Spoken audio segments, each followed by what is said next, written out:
capítulo 14.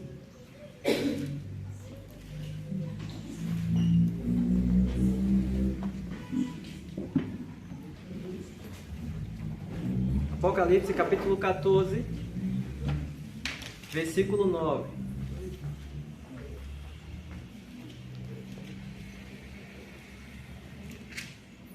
Apocalipse 14, versículo 9. Hoje nós vamos falar sobre o maravilhoso conselheiro. Tenho falado muito sobre isso.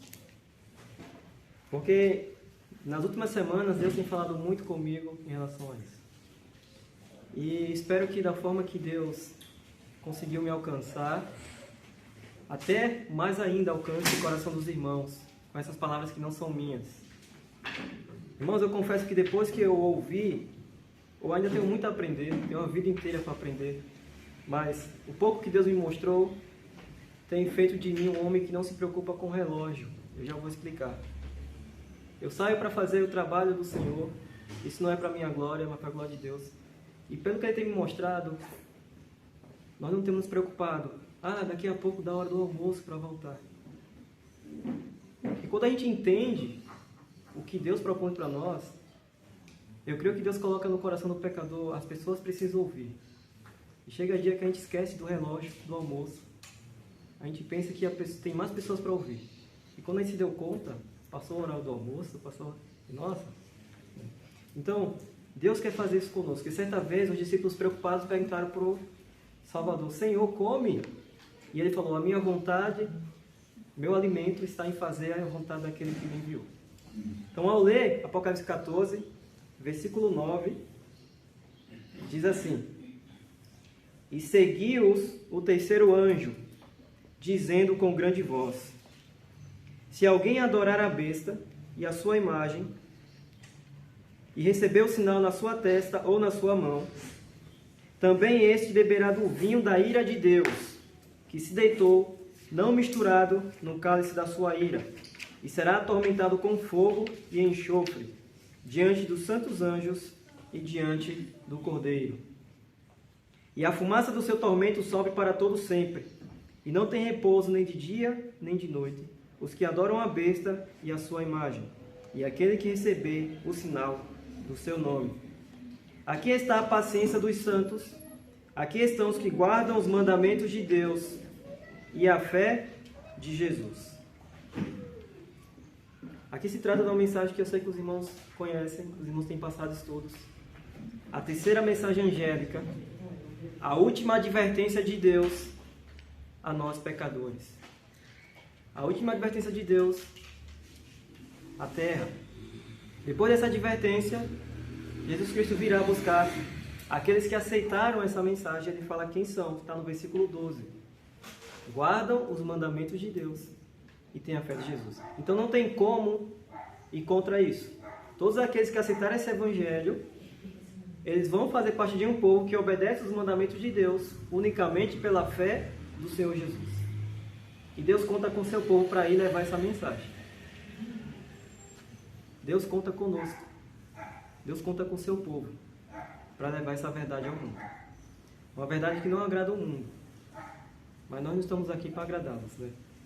Pelo menos foi o que Jesus falou.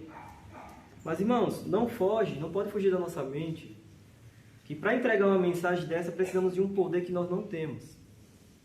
Porque aqui diz que Deus traz uma ameaça, uma advertência, que derramará sua ira sobre todo aquele que adorar a besta, a sua imagem e receber a marca da besta. Então quer dizer que esses sistemas já vão estar em vigor, em breve. A besta, para nós temos estudado, nós temos que é a junção de um poder religioso com um poder civil, com o apoio do governo. Essa foi a Igreja Católica e em breve será novamente. Terá o poder, o apoio dos governantes para impor as suas leis. Leis que nós sabemos que é contra a palavra de Deus. Como, por exemplo, a Bíblia manda guardar o sábado. A Igreja Católica ensina a guardar o domingo, onde não tem base bíblica. São esse tipo de mensagens que os governos vão acolher e promulgar leis. Mas não só contra a Igreja Católica e o apoio do governo. Aqui dizia a sua imagem.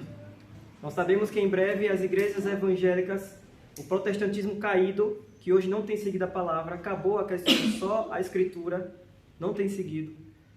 Eles exaltam o domingo, quando a palavra diz que tem que guardar o sábado. E eles vão se unir, ter o apoio do governo, e vão ser contra esse pequeno povo, que crê nos 10 mandamentos e na fé do Senhor Jesus. E vão impor a marca da besta. Ora, a Bíblia fala em Ezequiel que a marca de Deus sobre o seu povo é a guarda do sábado, o seu dia de descanso. Logo, a marca da besta é o descanso da besta. O domingo é o dia que o papado, a Igreja Católica, exalta. E nós vamos ter que fazer frente a toda a terra, porque a Bíblia diz que toda a terra se maravilhou e seguiu a besta. E aí eu pergunto, irmãos, e eu tremo ao perguntar: quem somos nós diante de todo o poder da terra? Quem somos nós para fazer frente a toda a terra seguindo a besta, a todas as igrejas que são contra essa mensagem? Quem somos nós? Como diz a palavra, ó vermezinho de Jacó. É por isso que, ao analisar os conselhos de Jesus, nós encontramos um conforto que só na mensagem do terceiro anjo teremos. Então, em tal tempo, irmãos, que está diante de nós, só existirá um lugar seguro: a mensagem do terceiro anjo. Só ali estaremos seguros, porque é aqui que ele fala: aqui está os que guardam os mandamentos de Deus e a fé de Jesus. Lembrem-se disso. Só na mensagem do terceiro anjo, em breve, nós teremos segurança, e nós vamos entender o porquê. Só na mensagem do terceiro anjo teremos um poder capaz de fazer frente a todos os poderes satânicos da terra. Só nessa mensagem. Mas antes, eu comentei com alguns irmãos que estavam aqui no pôr do sol de sábado, precisamos entender uma coisa que, graças a Deus, Deus tem me feito entender. Nós vamos abrir em Apocalipse capítulo 18. Se alguém não entender, por favor, pode falar que eu volto. O mais importante aqui é que todo mundo entenda. Capítulo 18, versículo 1. É dito: E depois destas coisas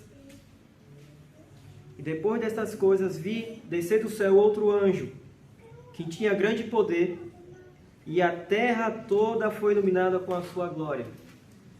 Aqui é apresentado um tempo em que a igreja recebe poder do alto, de tal maneira que faz com que a igreja pregue esse evangelho ilumine toda a terra. Ainda que Satanás esteja com todos os poderes da terra em suas mãos, Deus vai fazer esse pequeno povo, que está sobre a mensagem do terceiro anjo guardado, iluminar toda a terra. É esse poder que a gente precisa, é esse poder que a gente não tem. E quem estiver debaixo da mensagem do terceiro anjo vai receber esse poder. De maneira que não vai precisar andar preocupado, porque Deus é quem vai fazer proezas por meio do seu povo. Mas como eu falei, precisamos entender uma coisa, que há muito tempo eu não entendia, e pode ser que outros irmãos não tenham entendido. Aqui no meu esboço eu coloquei um texto, por exemplo, no capítulo 3 de Apocalipse. Precisamos desse poder. Isso aqui já ficou claro, os irmãos? Precisamos de um poder que nós não temos, desse poder que vai iluminar toda a terra. Sem esse poder, cairemos. E esse poder só cairá sobre quem estiver debaixo da mensagem do terceiro anjo. Até aqui, estamos entendidos. No capítulo 3 de Apocalipse, o versículo 18, no começo, no versículo 18, depois nós vamos ler todo, mas primeiro só a parte que fala: aconselho-te. Lembre-se disso. Aconselho-te. Quem está falando aqui? No versículo 14 é dito: a testemunha fiel e verdadeira. Esse é Jesus Cristo, o Filho de Deus. Irmãos, quando a gente ouve o conselho de alguém, a gente às vezes fica pensando, né? Analisa: será que o conselho foi bom? Será que eu vou fazer? Porque o ser humano erra. Ainda que ele tenha vindo dar o conselho com boas intenções, às vezes o conselho não é o melhor. Mas aqui não é um conselho de qualquer pessoa. Ele fala: aconselho-te. Aqui diz que é a testemunha fiel e verdadeira. Esse é Jesus Cristo. Em Isaías, vocês podem marcar aqui, a gente vai voltar, mas vamos rapidinho. Em Isaías, capítulo 9. Isaías capítulo 9, versículo 6. Isaías capítulo 9, versículo 6. Nós vamos pegar também um título que está sobre Jesus.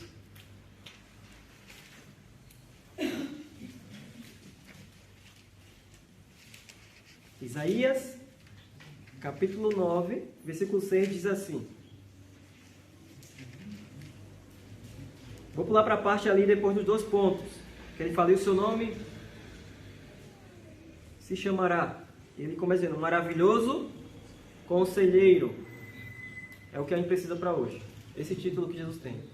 Maravilhoso conselheiro. É Jesus Cristo. 9, versículo 6. Aqui diz que Jesus é o maravilhoso conselheiro. Aquele que disse, aconselho-te.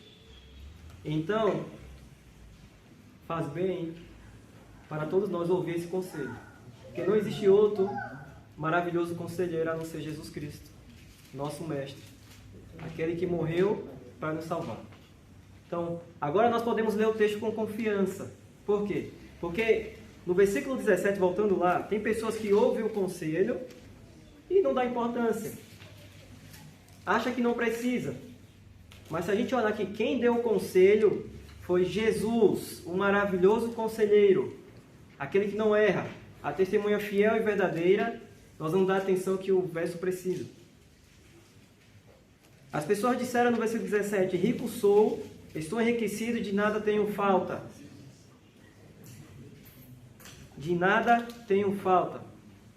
Mas o que é que o maravilhoso conselheiro diz? Você não sabe que você é um desgraçado, um miserável, um pobre, um cego e um nu. É Apocalipse 3, 17. 3, versículo 17. Isso. As pessoas estão dizendo, rico sou, não tenho falta de nada, sou enriquecido, não preciso de nada. Essa é a pior condição que uma pessoa que diz seguir Jesus possa estar. Achar que não precisa de mais nada, não tem mais nada a aprender, que já está preparado para tudo, que ele é rico e não precisa de nada. Mas o que Jesus falou, o maravilhoso conselho está dizendo, você não sabe nada. Você é um desgraçado, um miserável, pobre, cego e nu. Irmãos, não vejam como ofensa, mas é assim que Deus hoje quer que a gente se enxergue.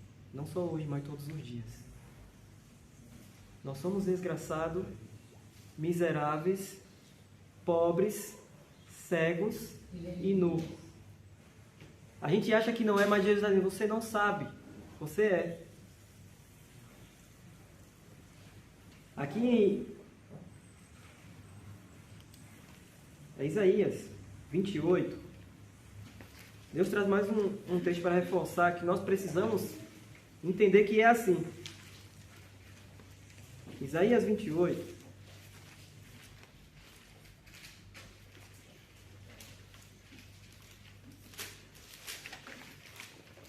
Isaías capítulo 28, o versículo 29.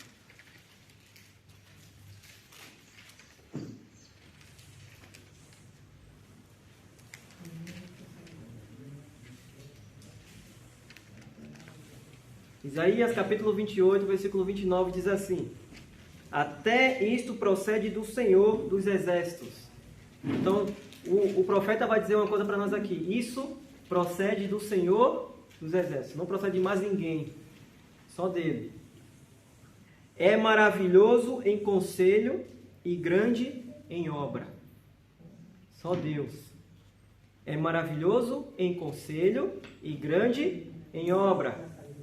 Por meio de quem Deus nos aconselha, irmãos? Podem falar. A testemunha fiel. A gente acabou de ver. Jesus Cristo, maravilhoso conselheiro. Então Deus é maravilhoso em conselho por meio do seu Filho, Jesus Cristo.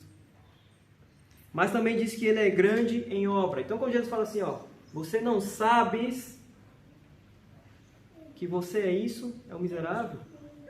Deus está dizendo assim, se você acreditar no meu conselho, que você realmente não sabe que você é isso, você acha que é rico, mas você não sabe, né? Você é desgraçado. Se você acreditar no conselho que eu dou por meio do meu Filho, eu não só vou mudar a tua vida, como vou fazer acontecer. Não é o que diz em Filipenses? Vamos abrir lá. Filipenses capítulo 2. Filipenses capítulo 2, versículo 13. 2, 13. 13.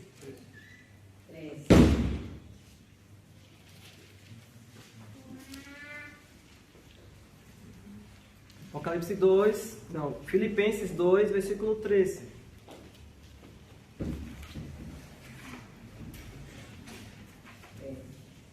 Que ele diz assim: porque Deus é o que opera em vós tanto querer como o efetuar segundo a sua boa vontade. Então Deus é grande em conselho e Deus é grande em obra. Então Ele aconselha, Ele deixa a gente a par do que nós somos. Precisamos entender isso. Mas Ele não só mostra que nós somos, e quando a gente reconhece isso, Ele está conosco para fazer a obra que precisa ser feita agora. Ele não tem como fazer a obra em quem não aceita o conselho. Então, existe uma regra. Ele é maravilhoso conselheiro e é grande em obra. E Ele está com o seu povo para fazer tanto querer como executar a obra. Mas primeiro precisamos reconhecer o conselho do maravilhoso conselheiro. Que nós somos miseráveis, pobres, cegos e nus. Se nós reconhecemos isso, Ele está não só conosco para dar o conselho, mas Ele está conosco para efetuar a obra que necessitamos. Irmãos, e nós temos que esquecer de tudo que a gente acha que sabe. E fecha essa primeira parte com esse texto de Paulo, 1 Coríntios, capítulo 8. Se nós sentarmos assim hoje, então nós comeremos do Senhor. 1 Coríntios, capítulo 8. 1 Coríntios, capítulo 8, versículo 2.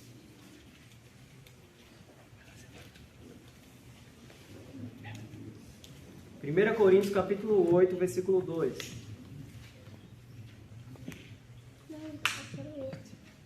Diz assim: e se alguém cuida saber alguma coisa, ainda não sabe como convém saber. Perceba que Jesus sempre está falando para a gente: você não sabe. Aconselho-te. Você não sabe que é um pobre, miserável, cego, então não sabemos. Então se a gente julga que sabe alguma coisa, esqueça isso agora. Esqueçamos. Tudo que a gente viu até hoje aqui, a casa de Deus, achando que sabia alguma coisa, agora Deus está dizendo pra gente: você não sabe como realmente deve saber. Coloque isso na cabeça de vocês. E sentem aqui, também eu, devemos nos sentar aqui como alguém que não sabe nada. Alguém que vai sentar e, como não sabe nada, vai ouvir o maravilhoso conselheiro. Porque aquele que julga que sabe alguma coisa, quando alguém começa a aconselhar, ele já começa a dizer: mas eu penso que é assim, eu penso que é assim, eu penso que é assim. Mas quando a gente realmente não sabe nada, a gente sente e escuta. Quando a gente senta diante de um professor de inglês, a gente é iniciante, a gente não vai dar palpite porque a gente não sabe falar nada em inglês. A gente senta e escuta, sabendo que é dele que vai aprender. Mas se a gente julga saber alguma coisa, o ensino não fica tão frutífero. Porque a gente fica logo pensando: eu achava que era assim, pensava que era assim. Então sentemos hoje, todos nós, como alguém que não sabe como realmente devia saber. Jesus falou: vocês não sabem. E Ele diz o que a gente não sabe. O quê? Nós somos miseráveis, desgraçados, pobres, cegos e nus. Essa é a nossa condição. O que passar disso não é bíblico. Não aceitem. Porque não é bíblico. Um evangelho que não mostra a real condição do homem não mostra o verdadeiro remédio para ele. Não mostra. Então somos miseráveis. Entendemos isso? Sim. Podemos sentar aqui como alguém que não sabe de nada hoje? Sim. Amém. Então que assim seja. E assim nós vamos aprender. Aprender o conselho que Ele vai dar para nós agora, em Apocalipse capítulo 3, quando Ele disse: aconselho-te. Se a gente entender esse conselho e aceitar pela fé, às vezes, irmãos, nós não vamos entender tudo. E nem precisamos. Deus quer que a gente acredite que é assim porque Ele falou. Entende? Então, nós não vamos conseguir se aprofundar em tudo, porque Deus é infinito. Mas se Deus falou, Ele quer que a gente crê. Amém, é assim. Se Deus está dizendo que eu sou um miserável, mas como é que eu sou um miserável? Amém, eu sou. Se Deus está dizendo que eu sou nu, como é que eu sou nu? Amém, eu sou. Se Deus está dizendo que eu preciso seguir esse conselho, amém, eu preciso. Não preciso buscar entender o porquê, eu só tenho que acreditar que é assim. Porque Ele falou que é. E entendido isso, Ele fala no versículo 18 do capítulo 3 de Apocalipse. Aconselho-te que de mim compres ouro provado pelo fogo, para que te enriqueças. Depois a gente vê a outra questão. O primeiro conselho do maravilhoso conselheiro que nós precisamos é comprar ouro provado no fogo, para que assim realmente sejamos ricos. Sejamos ricos. Porque as pessoas estão achando na mensagem aqui que são ricas, mas não são. Mas eles falam, se você comprar ouro de mim, você vai se enriquecer. O que Jesus está falando aqui? Nós vamos para a carta de 1 Pedro. 1 Pedro, capítulo 1. Está bem aí pertinho, voltar um pouco. Primeira epístola de Pedro.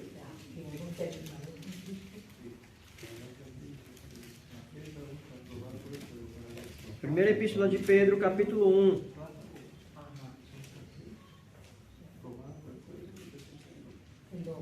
Versículo 3. 1 Pedro, capítulo 1, versículo 3. Vamos lendo assim. Bendito seja o Deus e Pai de nosso Senhor Jesus Cristo, que segundo a sua grande misericórdia, nos gerou de novo para uma viva esperança, pela ressurreição de Jesus Cristo dentre os mortos, para uma herança incorruptível, incontaminável, e que não se pode murchar, guardada nos céus para vós, que mediante a fé estás guardados no poder de Deus para a salvação, já prestes para se revelar no último tempo, em que vós grandemente vos alegrais. Olha o que ele diz. Vós, depois de ter ouvido isso, que Deus tem lá guardado para nós, a nossa salvação. Vós grandemente vos alegrais. Ainda que agora importa, sendo necessário que sejais por um pouco contristado com várias tentações.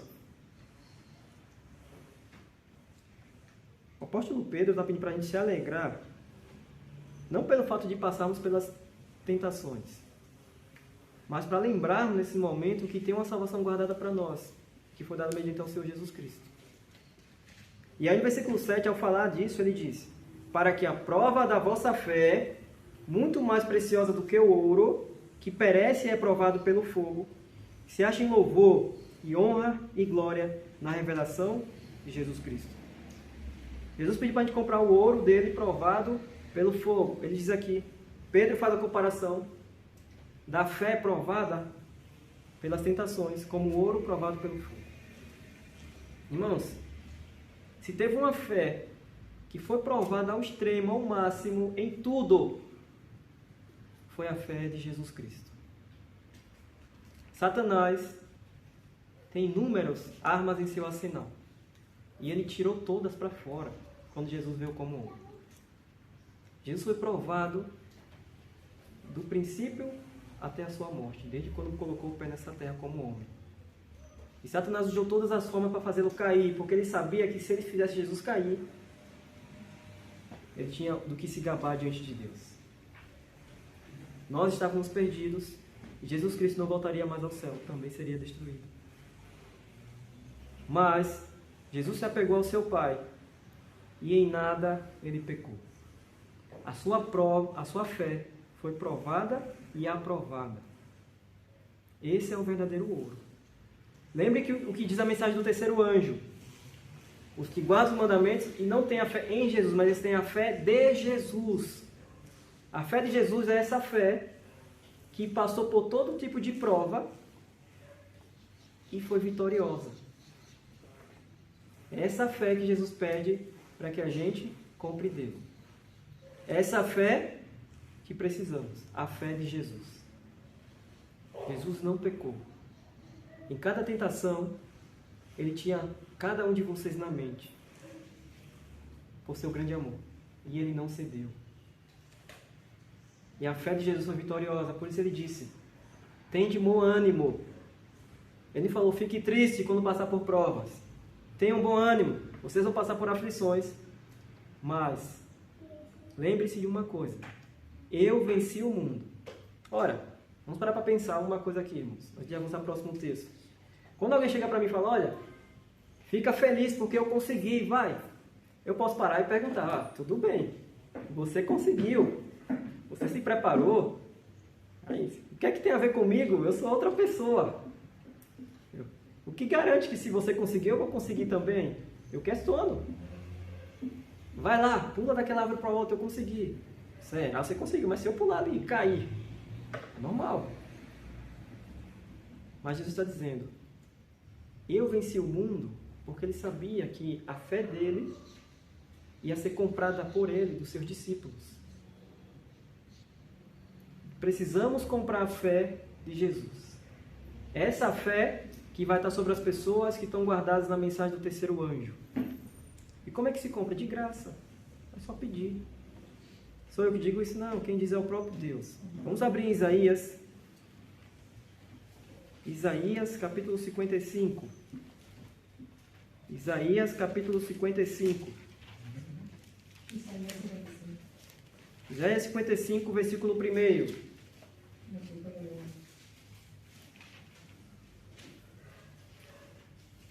Isaías 55, 1 diz assim. Vamos guardar todos acharem.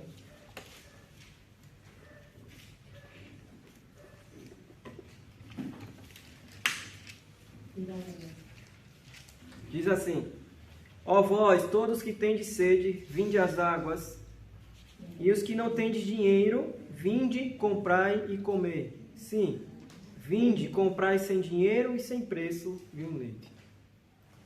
De graça. Quem não tem dinheiro, vinde e comprai. De graça, é só pedir. Para que a gente peça essa fé ao Senhor Jesus, precisamos reconhecer que é dessa fé que a gente precisa, é só isso. Porque, olha, vamos lá. Eu preciso de um determinado tipo de remédio na farmácia, mas se eu não tenho ciência disso, alguém me falou: esse remédio é bom, mas eu preciso daquilo ali. E aí eu nunca vou ser curado. Eu nunca vou ter necessidade de comprar aquele remédio que realmente vai me curar, porque na minha mente eu acho que eu não preciso. Ainda é que alguém me aconselhou. Mas se eu ouvir o conselho, olha, aquele ali vai te dar cura. Se eu for humilde para reconhecer que aquele realmente vai me dar cura, eu compro lá e eu vou ser curado. Então esse conselho eu posso comprar de graça, é só pedir. Irmãos, é questão de fé. Como? É só pedir e vai ser dado. Se tem alguém que tem mais interesse em dar alguma coisa a nós, é Deus. Mais do que vocês imaginam.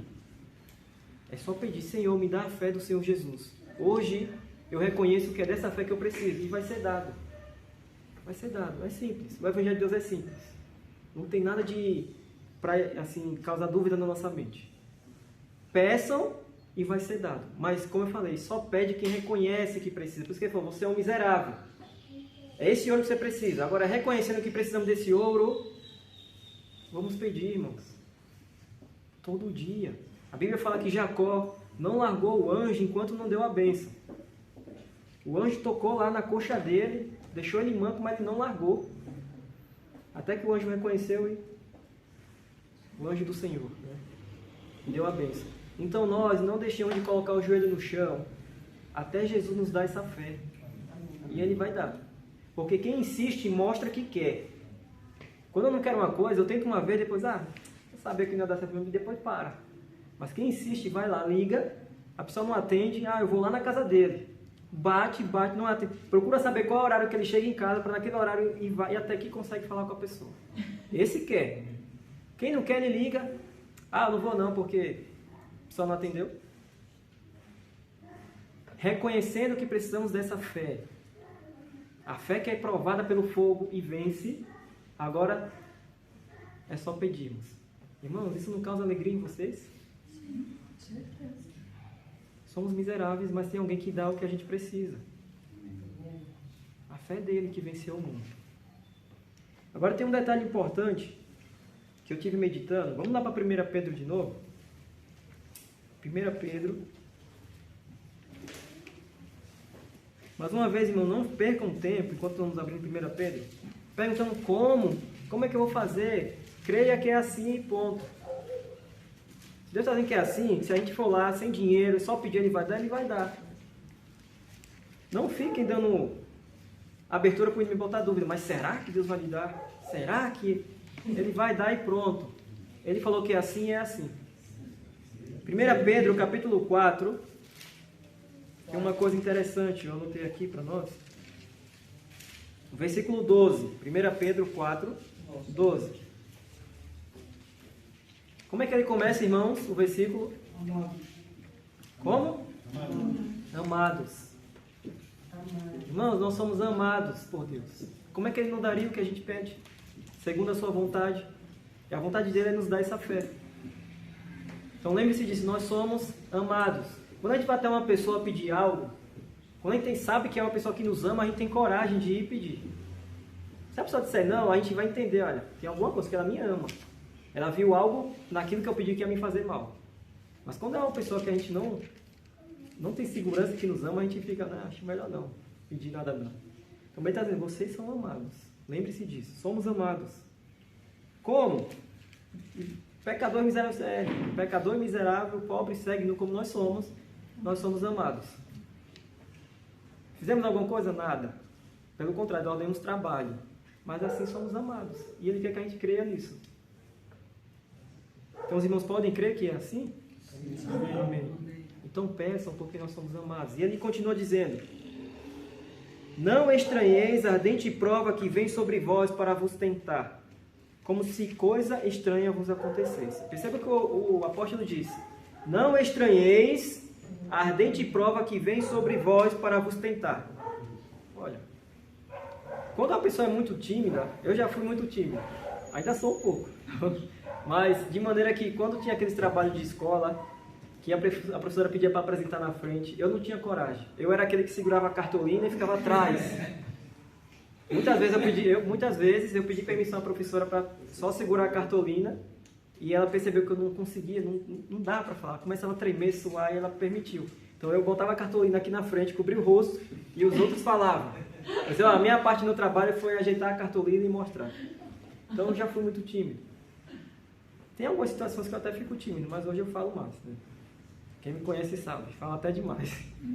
Mas ele diz o seguinte: uma pessoa quando é tímida, quando é colocar diante dela, ela sabe que ela vai agora estar de face a face com pessoas, começa a vir um pavor dentro dela. Nossa! Quando ela vê que pessoas começam a rodear ela, esperando que ela fale alguma coisa, ela começa a ficar apavorada porque ela está tímida. Se você pega uma pessoa tímida sem avisar, de repente, e coloca ela aqui na frente, agora é a sua vez de falar, ela vai tremer aqui, ela é capaz de sair sem falar nada. Ela vai estranhar isso. Ela vai estranhar porque ela não conhece as pessoas. Ela não conhece as pessoas, então ela vai ficar... Eu já passei por essa sensação, acho que muita gente já passou. Você não conhece as pessoas e está todo mundo olhando para você.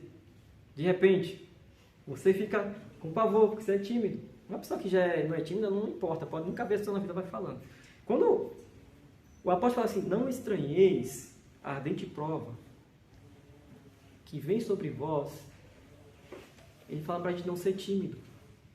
Mas no versículo 3 ele fala: alegrai-vos no fato de seres participantes das aflições de Cristo, para que também na revelação da sua glória vos regozijeis e alegreis. Vamos entender. Ele fala: alegrai-vos porque vocês estão sendo participantes do sofrimento de Cristo. Cristo nós conhecemos. Então, se nós buscarmos conhecer mais o Senhor Jesus, nós vamos estar familiarizados com o que Ele passou, com as provas. Então, as provas não vão ser mais estranhas. Por isso que Ele fala, não estranheis. Porque as pessoas que estranham a prova é porque são tímidas. E a Bíblia fala, os tímidos não herdarão o reino dos céus. Até uma pessoa tímida, isso é bem verdade, quando ela encontra um público que ela conhece perfeitamente todo mundo, ela vai se alegrar. E ela vai falar, conheço meus irmãos. Aqui eu falo com segurança. Não é estranho para mim, eu conheço. Ainda que um amigo chegue de repente diante dele, sem avisar isso, ele vai se alegrar, ainda que seja tímido. Olha, é meu amigo. Eu conheço ali o irmão João, apareceu ali. Eu vou me alegrar ainda que seja tímido, porque eu conheço. Nós conhecemos Jesus. Ele sofreu, ele padeceu. E aqui diz que a gente não deve estranhar, devemos se alegrar, assim como a gente encontra alguém que a gente conhece. Então, quando as tentações vierem sobre nós, e vão vir, irmão, seguramente vão vir. Não devemos estranhar, devemos prazer, eu te conheço. Porque quando uma coisa que a gente conhece chega de repente, isso não nos assusta, porque nós conhecemos. O que nos assusta é aquilo que de repente a gente não conhece, o desconhecido. Mas nós conhecemos as provas. Porque Jesus passou por elas e ele falou, alegrai-vos, porque vocês estão passando pela mesma aflição que Cristo passou. Então é nosso conhecido. E diante de um conhecido, a gente não precisa ficar tímido, nem se apavorar. Então quando vocês forem tentados, irmãos, não mais baixem a cabeça. Falo para mim também. Não mais andemos tristes, como se fosse algo estranho. Nos alegremos. Eu conheço você. Você tentou derrubar Jesus, não conseguiu. Eu sou servo dele. Eu tenho a fé dele. Pode rodear aí, porque a fé dele foi vencedora. É a mesma fé. Você entende, meu amigo? É a mesma fé. Eu conheço você. Você não derrubou Jesus e ele está dentro de mim. Devemos saudá-lo, não estranhá-lo. É o que ele fala, não estranheis, vos alegreis, porque vocês estão passando pelo que Jesus passou. Irmãos, isso é uma alegria. Isso é uma alegria. Quando eu entendi isso, e olha, vou ser bem sério com os irmãos, há pouco tempo eu entendi isso, todos esses anos que eu tenho de cristianismo. Quando a prova vinha, dependendo da prova, eu ficava triste. E agora, Senhor, me ajuda, me dá força para me vencer. Mas ele fala, se alegre. Ela não é desconhecida para você. É conhecida, ela tentou derrubar seu mestre e não conseguiu. Como é que ela vai derrubar você? Não vai. É disso que precisamos, irmãos. Essa é a alegria do crente. Tudo que vem ali, ó, contra nós é conhecido. Lembre-se disso. Porque Jesus passou por tudo. Então não estranheis, amados. Se alegrem. Porque depois disso ele fala, se vocês participam da aflição de Cristo, também vão participar da sua glória quando ele se revelar. Então Jesus venceu, ressuscitou e foi para a glória do Pai. Então se nós também passarmos por as provas com a fé de Cristo, em breve vamos para a glória com o Pai. E essa segurança está onde? Lembre-se, na mensagem do terceiro anjo. A última mensagem que devemos dar à terra. Agora tem mais uma coisa para nós encerrarmos. Mais uma coisa. Nós vamos abrir aqui em Tiago. Vocês podem ver que os apóstolos entenderam isso. Tiago, capítulo 1. Capítulo 1 de Tiago, versículo 12. Irmãos, Deus tem me... Capítulo 1, versículo 12. Deus tem me dado uma alegria nessa mensagem que eu já li esses textos várias e várias vezes, durante anos, e não tinha encontrado. E o meu desejo e minha oração é que Deus comunique essa alegria aos irmãos. Vocês podem vencer se ouvirem esse conselho. Na verdade, não é que podem vencer. Se vocês ouvirem o conselho, vocês já são vencedores. Já são vencedores. Porque, olha, a gente só precisa crer. A fé que é vitoriosa já existe. Já existe. Ele só nos entrega. Então, olha o que o apóstolo Tiago falou. Meus irmãos, tende grande tristeza? Não. Tende grande alegria quando enfrentar várias tentações. De novo. Pedro falou para nos alegrar. E agora, Tiago fala a mesma coisa. Ele entendeu isso. Tende alegria quando passar por várias tentações. Por quê? Porque nós temos a fé de Cristo, então é vitoriosa. E logo vamos estar na glória com o nosso Senhor. Então tende alegria. Se vocês estão sendo tentados, quer dizer que vocês estão no caminho certo. Porque o diabo está tentando para tirar vocês do caminho certo. Então tenham alegria. Ele está tentando me derrubar porque ele está vendo que eu estou andando com o Senhor Jesus. E sigam alegre, não reclamem. Senhor, muito obrigado por estar sofrendo por amor a Cristo. É nisso que Deus quer que a gente chegue. E aí vamos para a segunda parte, irmãos. Não menos importante, que também está dentro do conselho. Segunda parte final. Vamos voltar para Apocalipse, capítulo 3. Mas os irmãos entenderam, os irmãos têm entendido a vontade de Deus para nós. A fé, capítulo 3, 18, de novo. A fé do Senhor Jesus é o nosso conforto. A fé do Senhor Jesus é a nossa segurança. A fé do Senhor Jesus é o que vai nos guardar diante dos poderes da terra. E ela é nos dada de graça. Então se alegrem, irmãos. Se alegrem. E se alegrem. O versículo 18, agora depois que ele fala do ouro, ele fala do quê? Vestiduras brancas, para que te vistas e não apareça a vergonha da tua nudez. Os irmãos podem me dizer o que são as vestiduras brancas? Eu sei que os irmãos sabem. Justiça dos santos. O caráter transformado pela justiça de Cristo. Essas são as vestes do Senhor Jesus, que nós não temos. Nós não temos justiça. Falo da justiça que vai nos colocar em paz diante de Deus. A famosa chamada justificação pela fé no Senhor Jesus. Nós não temos. Da mesma forma que nós não tínhamos ouro, e nós acreditamos hoje que nós não temos. Nós entendemos que temos que buscar de Jesus, e assim vamos nos alegrar nas tentações e vamos vencer. Também nós estamos nu. Nu, sem roupa. A vergonha da nossa nudez está aí expressa para todos. É por isso que nós trabalhando, é por isso que nós saímos, é por isso que nós tentamos e nada dá certo. E não vemos os frutos vir. Imagina alguém bater nu na sua porta, você vai abrir? Você não vai abrir. Você pode até abrir isso aqui, maluco, o que é isso que você está querendo apresentar? É isso que está acontecendo durante anos e anos da nossa vida. Homens nus, batendo na porta dos outros, que também estão nus. Eu estou nu, como é que eu vou pedir para alguém se vestir? Que hipocrisia é essa? Olha, você tem que se vestir. E você não? Então o conselho dele é que compre dele roupas para que a gente se vista. Eu separei um texto aqui. Foi escrito em 1893. Há muito tempo. Pela senhora White, que hoje descansa no Senhor. E diz: escutem bem. O tempo de prova está bem próximo. Está bem próximo. Pois o alto clamor do terceiro anjo já começou na revelação da mensagem da justiça de Cristo.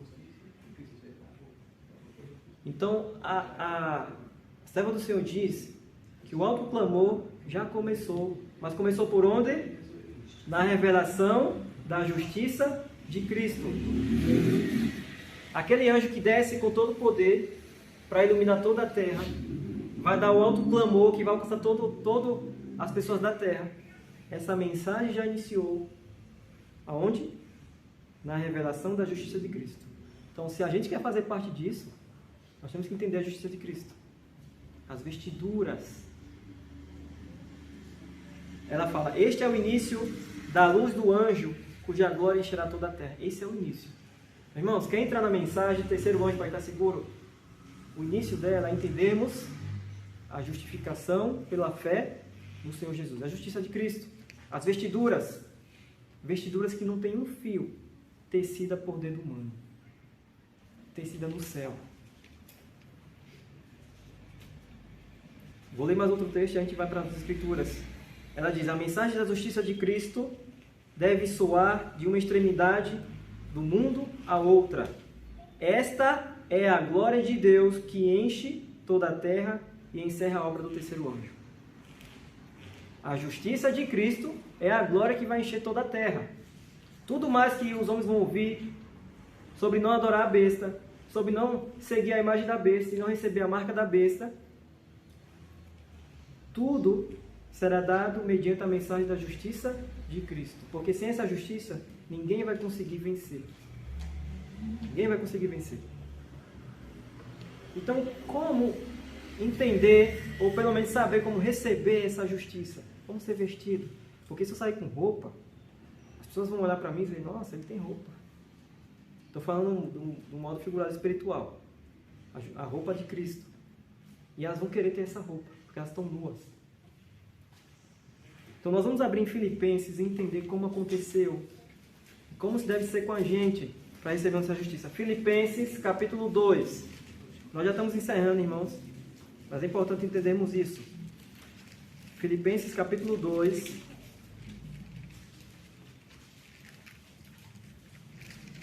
Versículo 5.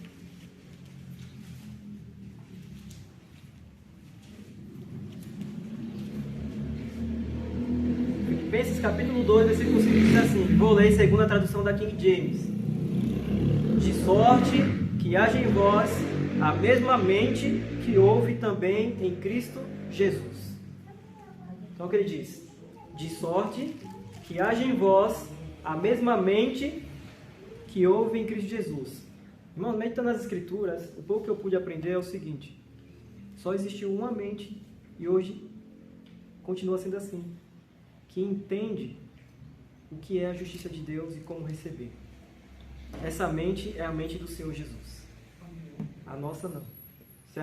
A nossa é o seguinte: se a gente julga saber alguma coisa, não sabemos como convém saber. Essa é a nossa mente.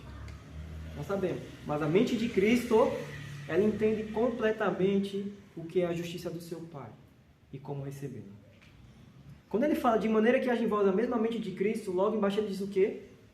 Que sendo em forma de Deus, não teve usurpação ser igual a Deus, mas assim mesmo se esvaziou. Então, a mente de Cristo, ela diz o quê? Que Cristo, em forma de Deus, nascido do Pai, ele não se vangloriou disso, nem teve isso por usurpação, mas antes, assim mesmo se esvaziou, se desfez dessa glória e veio como homem, como servo. É essa mente que entende o que é a justiça de Deus e como recebê-la. Primeiro ponto que a gente aprende aqui: devemos nos esvaziar do nosso eu, porque Cristo se esvaziou de si. E o apóstolo diz: tende a mesma mente que houve nele. E a mente de Cristo agiu como? Ele se esvaziou de si mesmo. Sendo em forma de Deus, ele se esvaziou e veio como um homem, como um servo. E lá em 2 Coríntios, 1 Coríntios 2,16, Paulo diz que eles tinham essa mente. Vamos ver lá? Então é possível nós termos essa mente. 1 Coríntios, capítulo 2. 1 Coríntios, capítulo 2, versículo 16. Diz assim: porque quem conheceu a mente do Senhor para que possamos destruí-lo? Mas nós temos a mente de Cristo. Então ele fala, nós, os cristãos, temos a mente de Cristo. Como? Irmãos, é a mesma dádica. Como é a palavra? Irmã, a senhora que é professora, me ajuda? Didática. Obrigado. Comprar de graça, é só pedir.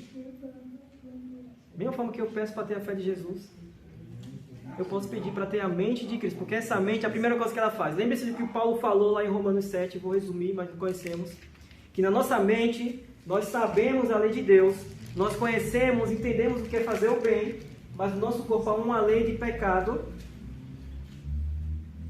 que é contra a minha mente. Então eu faço o que a minha mente diz que não é para fazer, porque a lei que é minha, a lei de pecado, é mais forte. Então, ainda que eu entenda com a minha mente natural, de homem carnal, mesmo assim ela entende o que é fazer o bem, porque Cristo colocou isso. Quando o homem pecou lá, Deus falou que ia colocar inimizade entre Deus e o homem. Então Deus colocou no homem, pelo menos o poder de ele escolher a que Senhor servir. Então existe nele esse, de pensar, olha, aquele ali é melhor, eu posso escolher. O homem não é totalmente cativo em sua mente. Somos escravos do pecado. Mas Deus nos deu uma sementinha que nós podemos escolher seguir outro Senhor que nos liberta. Então há em nossa mente o querer fazer o bem. Eu conheço a lei, mas não há em nós o poder para fazer. E só existe uma mente que pode fazer isso de Cristo. Por isso que quando nós pedimos a mente de Cristo, o que é que ele faz? Ele nos esvazia. A nossa mente é totalmente aniquilada. Ela some, ela é crucificada, ela não tem vez. E aí, como Paulo diz, habita em nós a mente de Cristo. E tendo em nós a mente do Senhor Jesus, nós vamos entender o que é a justiça de Deus e como recebê-la. É isso que precisamos pedir. A mente do Senhor Jesus. Mas para ter a mente do Senhor Jesus, não é que Deus tire a mente só de Cristo e deixa o corpo dele lá e dá-nos a mente. Jesus vem por inteiro. E lá no mesmo capítulo 3 do Apocalipse ele fala: eis que estou à porta e bato. Se alguém abrir, eu entrarei. Então quando Cristo entra em nossa vida, automaticamente a mente dele está em nós. E é nos dada através do Espírito Santo de Deus. Cristo é nos entregue através do Espírito Santo que Deus nos envia. Como é que nós recebemos? Qual é a regrinha? Pedindo. É crer que é assim. Irmãos, eu sou um miserável pecador. E eu creio que não há ninguém que possa afirmar aqui o contrário de sua vida. Mas Deus está dizendo que se a gente pedir, Ele vai dar. Ele sabe que sozinho nós não vamos conseguir. Então peçam o Espírito Santo de Deus sobre vocês. Porque a mensagem do alto clamor já começou na mensagem da justiça de Cristo. E Deus sabe que nós não temos condições. Peçam. E Ele vai dar, através do Espírito, Jesus Cristo vai habitar em vocês. Vai habitar em pecadores, vai. E nós teremos a mente de Cristo. E entendido a mente dele, nós vamos agora para a parte final. As vestes. Sendo as vestes da justiça de Cristo, nós vamos nos livrar de uma coisa que tem vindo pelo paganismo, pela Igreja Católica e agora por meio das igrejas. Vamos abrir em Isaías 59. Aqui nós vamos... Já estamos fechando, estamos na última parte aqui do esboço, irmãos. Isaías 59. Isaías 59. Abre Isaías 59, eu vou ler aqui. Eu estou lendo esse livro aqui, aconselho quem puder ler, que fala da mensagem do terceiro anjo. E aqui tem um capítulo que ele diz a justificação pela fé.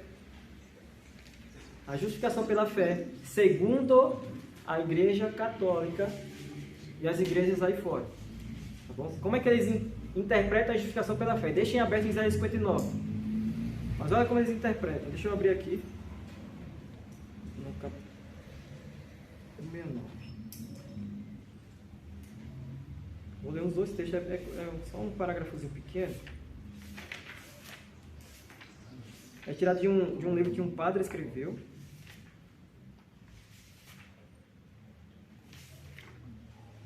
Deixa eu achar aqui. Aqui, ó. Como o credo católico ensina para as pessoas e hoje as igrejas em relação à justificação pela fé. Diz assim: as boas ações, olha o que ele diz, as boas ações, contudo, realizadas com o auxílio da graça, antes da justificação, não são, estritamente falando, meritórias, ou seja, não nos dão alguma coisa assim, merecimento.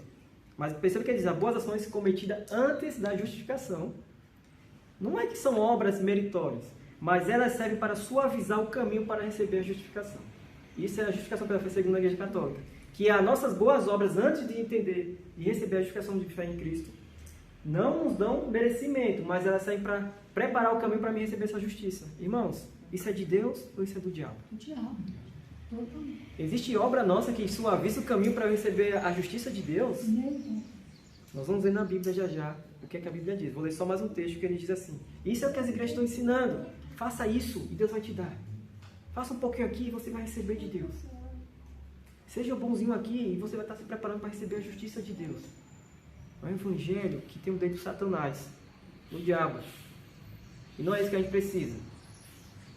A gente é miserável, pobre e segue nu. Não há nada que a gente faça que vai preparar o caminho para receber a justiça de Deus. Vamos tirar isso da nossa mente. E aí eu vou ler mais um texto e vamos fechar com os textos aí. Fala assim, ó.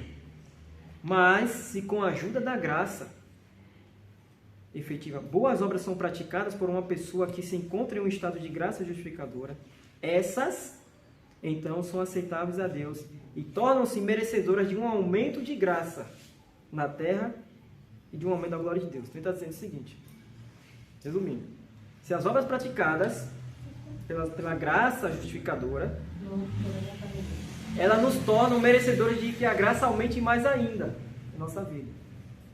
Isso é verdade? Não.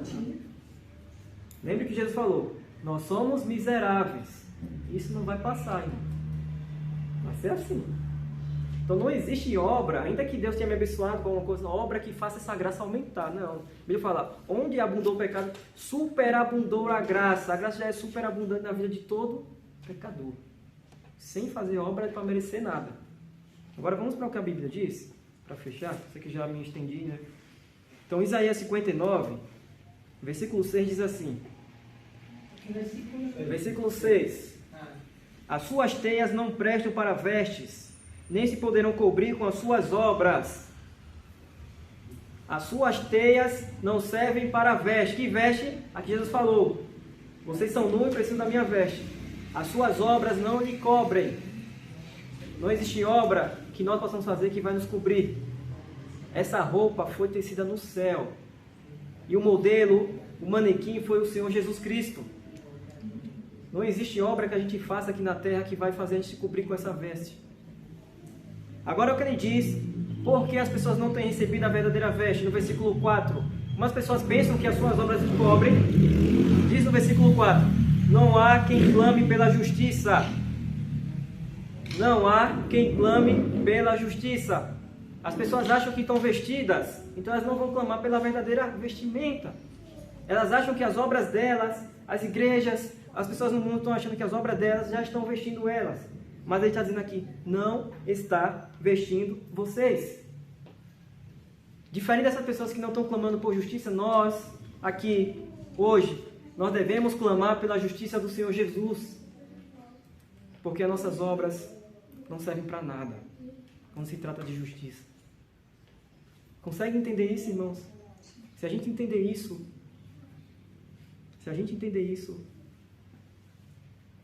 olha o que Deus se propõe a fazer. O que devemos fazer? Faltam 2 versículos e o sermão acaba, mas esses 2 versículos eu tenho como uma das partes mais importantes desse sermão. Quando eu li, eu li esse versículo, nem estava para o sermão, irmãos, sendo bem sincero. Mas eu li esses textos essa noite passada e eu decidi acrescentar. Entendendo que as nossas obras não nos cobrem, nada que a gente faça vai nos vestir. O que nós devemos fazer, agora que temos a mente de Cristo? Isaías 54, vamos voltar um pouquinho. Isaías 54, versículo 17. Isaías 54, 17 diz assim: toda ferramenta preparada contra ti não prosperará, e toda língua que se levantar contra ti em juízo te condenarás. Agora as leiam. Esta é a herança dos servos do Senhor, e a sua justiça que de mim procede, diz o Senhor. A justiça que de mim procede, diz o Senhor. Nada tem a ver com o ser humano, nada tem a ver com nós. Lembrem-se disso. Vocês podem passar 10, 20, 30 anos servindo a Deus. Se em um momento vocês acharem que qualquer obra de vocês vai ajudar, é aí que vocês estão tirando as vestes de Jesus Cristo. A justiça procede de Deus e só. E se procede dele, o que nós devemos fazer? Irmão, nós temos que ser que nem os passarinhos. Eu estive meditando isso. Quem já observou o passarinho, percebeu? O João certa vez disse que tinha uns passarinhos que caíram na casa dele. Eu já caí um passarinho na minha casa e percebi uma coisa. Quando você chega perto dele, o que é que ele faz? Ele abre a boca. Ele não fala outra coisa. O filhote do passarinho. Não sei se vocês já tiveram essa experiência. Quando você chega perto do passarinho, o filhote, pode tocar nele, pegar na mão. A única coisa que ele faz é abrir a boca. Parece que a única coisa que o passarinho tem é a boca. Porque ele não mexe perna, não mexe braço, ele imagina que tem alguém ali para entregar alguma coisa a ele. E é isso que ele faz no ninho. Os pais saem, quando volta, quando ele entende que o passarinho, ele abre a boca, coloca aqui dentro. É só o que ele tem a fazer. É só o que eles têm. Nós devemos ser igual ao passarinho. E não sou eu que digo isso. Agora sim, é Deus que diz. Vamos para Jó.